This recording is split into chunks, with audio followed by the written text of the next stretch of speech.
Bonsoir à tous, vous êtes toujours dans Autour du monde sur France 24. À la une de l'actualité ce soir, des alertes au tsunami dans le Pacifique suite à un puissant séisme au large de l'extrême-orient russe.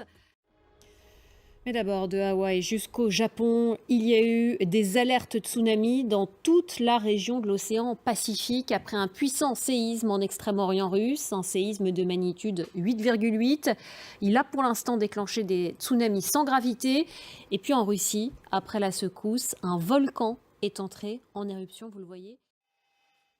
Et sur l'autre rive du Pacifique, Pérou, Mexique ou encore Colombie ont ordonné aussi des évacuations.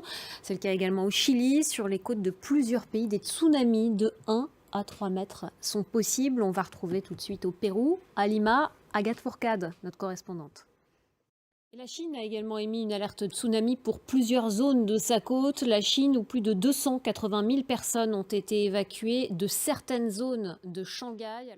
Direction maintenant le Maroc, à l'occasion du 26e anniversaire de la fête du trône, anniversaire qui marque son intronisation. Le roi Mohamed VI a renouvelé son appel au dialogue avec l'Algérie dans un contexte de tension autour du Sahara occidental. Alexandra Quarini.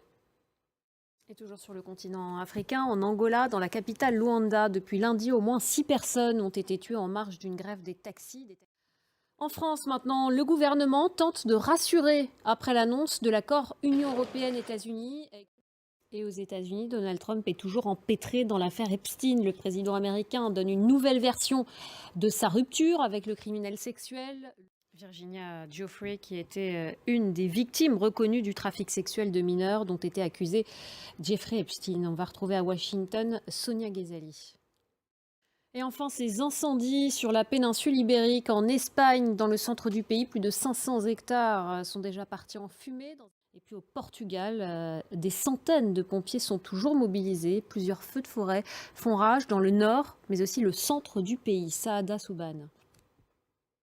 Voilà, c'est la fin de cette édition. Merci beaucoup de l'avoir suivi. Restez avec nous sur France 24. L'information continue.